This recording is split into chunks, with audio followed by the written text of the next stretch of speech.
ওরা আমার মাকে এত নৃশংসভাবে মেরে ফেলছে। আমি বিচার চাই, আমি প্রত্যেকটা আসামির ফাঁসি চাই। আমাদের শেষ করে দিছে একবারে।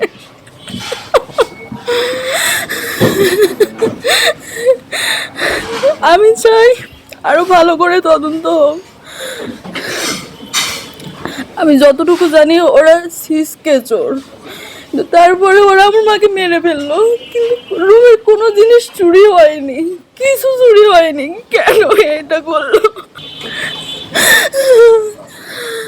আমরা দুই ভাই বোন, দুইজনই ব্যাচমেট। আমি ঢাকা ইউনিভার্সিটিতে পড়ি, আর আমার ভাই রুয়েট থেকে বিএসসি কমপ্লিট করে বের হয়েছে। আমরা পরিবারের 4 জনই, এবং আমরা খুব হ্যাপি ফ্যামিলি ছিলাম।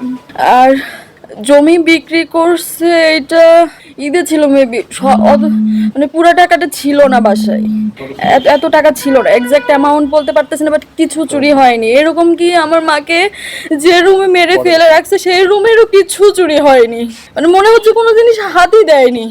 আপনারা জানেন বিগত 20 তারিখ মানে 21 তারিখ দিবাগত রাত্রে আমাদের গাবতলী থানার সুকানপুর ইউনিয়নের মমিনহাটা গ্রামে ভিকটিম রীতা রানী মজুমদারের কে গলা কেটে নিজ বাসায় হত্যা করে। এই হত্যাকাণ্ড সংঘটিত হওয়ার পরেই আমাদের যে প্রাইম কাজ, আমরা এটা মানে তাৎক্ষণিকভাবে আমরা এটা রেসপন্স করি। তো এটা আসলে দুইজন হাজব্যান্ড ওয়াইফ তার নিজেদের বাসায় নিজেদের বাড়িতে দুইজন দুই রুমে থাকতেন। তো ওয়াইফের ঘরে কেউ একজন রাত্রেবেলা বাসার মধ্যে যে ওনার ঘরের গোয়াল ঘরে লুকায় ছিল। তো যে আসামি লুকায় ছিল সে তার রাত্রে 12টার থেকে 12:10 আনুমানিক এরকম টাইমে ঘরের দরজায় নক করে। তো ওয়াইফ আসলে নিজের যে গরু ছিল বাসায় 5টা গরু, এটাও দেখাশোনা করতো এবং মাঝরাত্রে উঠতো, কারণ তার স্বামী আসলে একটু শারীরিকভাবে অসুস্থতা থাকার কারণে পার্শ্ববর্তী রুমে থাকতেন। তো ওই নক করার পরে তিনি গেটটা খুলে, গেট খোলার পরে টর্চ লাইট দিয়ে দেখে যে বাসায় কেউ নাই, সামনে কাউকে পায় নাই।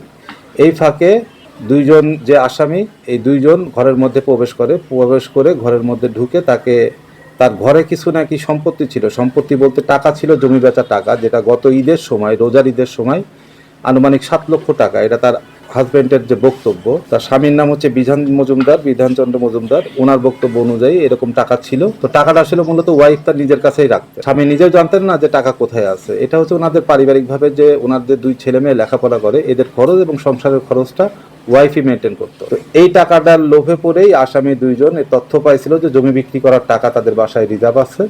এটাকে কেন্দ্র করে তারা চাইছিল যে এই টাকাটাকে যাতে আত্মসাৎ করতে পারে। তো সেই জন্য তারা বাসায় গেছিল। যাওয়ার পরে যে আমাদের যে আসামির নাম আনোয়ার, একই গ্রামের, এই সুকানপুর ইউনিয়নের মমিনহাটারই বাড়ি। এই আনোয়ারকে ভিকটিম নিজে চিনে ফেলার পরেই আনোয়ার এটাকে যখন চিনে ফেলছে তখন সে তার নিজের হাতে থাকা হাসুয়া দিয়ে তার গলায় একটা পোঁচ দেয়। তো এর পরিপ্রেক্ষিতে পার্শ্ববর্তী রুম থেকে যখন তার হাজব্যান্ড টের পাইছে, চিৎকার চেঁচামেচি শুনছে, ওয়াইফের চেঁচামেচি শোনার পরে সে একটু সময় নিছে, অনেক মাঝরাত। তো তারপরে সে আরও 2-3 মিনিট অপেক্ষা করে তারপরে এসে যখন ওয়াইফের রুমে এসে নক করছে, করে দেখে যে ওয়াইফ ফ্লোরে পড়ে আছে, গলা কাটা।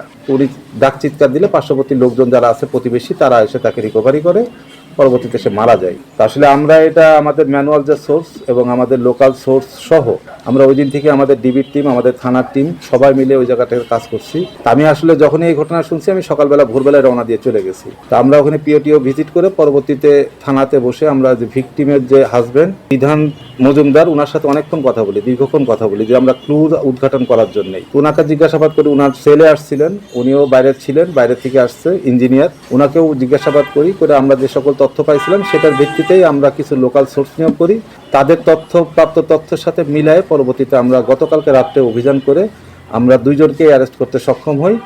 এদের যেই অস্ত্র দিয়ে তারা এই ঘটনাটা ঘটাইছে সেই অস্ত্রটাও আমরা 2টা হাসুয়া উদ্ধার করি।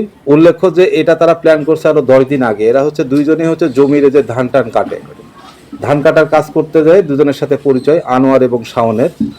তো এই শাওনের কাছে আনোয়ারই প্রস্তাব দেয় যে ব্যাপার, আমরা এই যেহেতু তার বাসায় টাকা আছে, চল আমরা 2 জন মিলে এই টাকাগুলো নিয়ে আসি। তো এটা যখন তারা এই প্ল্যানটা করে আরো 10 দিন আগে, এর পরবর্তীতে তারা বাজার থেকে, পার্শ্ববর্তী যে স্কুলের একটা বাজার আছে সৈয়দ আহমেদ কলেজের যে বাজার, এই বাজার থেকে 2টা 600 টাকা দিয়ে হাসুয়াটা কেনে। 2টা হাসুয়া কিনে তারা লুকায় রাখছিল। আনোয়ার তার নিজ বাড়ির পাশেই একটা মাঠ আছে, এই মাঠের মধ্যে লুকায় রাখছিল। তো ঘটনা ঘটার পরে এটা ওই জায়গায় রেখে দিছিল। গতকালকে আবার তারা রাত্রেবেলা এটা ওখান থেকে সরানোর জন্য নিয়ে যেয়ে পার্শ্ববর্তী একটা বিল আছে বাড়ির পাশে, ওই বিলের মধ্যে, বয়ের বাড়ি বিলের মধ্যে এই অস্ত্র দুইটা ফেলে আসছিল গতকালকে রাত্রে 8টা সাড়ে 8টার দিকে আনুমানিক। তো আমাদের যে তথ্য ম্যানুয়াল সোর্সের ভিত্তিতে আমরা জানার পরে আমরা প্রথমেই আনোয়ারকে অ্যারেস্ট করি। আনোয়ারকে অ্যারেস্ট করার পরে আনোয়ার এটা স্বীকার করে। পরবর্তীতে সে শাওনের নাম বলে এবং এটার যে অস্ত্র কোথায় ছিল এটা আমরা আবার ওনাদেরকে জিজ্ঞাসাবাদের পরে আসামিরা বলে যে ব্যাপার অস্ত্রটা আমরা এখান থেকে সরাই ফেলছি, এই জায়গায় রাখছি। ওই রাত্রেবেলায় মাঝরাত্রে আমরা আবার এই অস্ত্র রিকভারি করি। ওই বিলের মধ্যে থেকেই কচুরিপানার মধ্যে ছিল, উপরে ছিল, ওটা ওখান থেকে আমরা রিকভারি করি এবং তাদের ব্যবহৃত 2টা মোবাইল উদ্ধার আছে এবং ওই দিনকের ঘটনায় তারা যে গেঞ্জি এবং প্যান্ট পরে হতে অবস্থায় ছিল ওই আলামতগুলো আমরা জব্দ করি।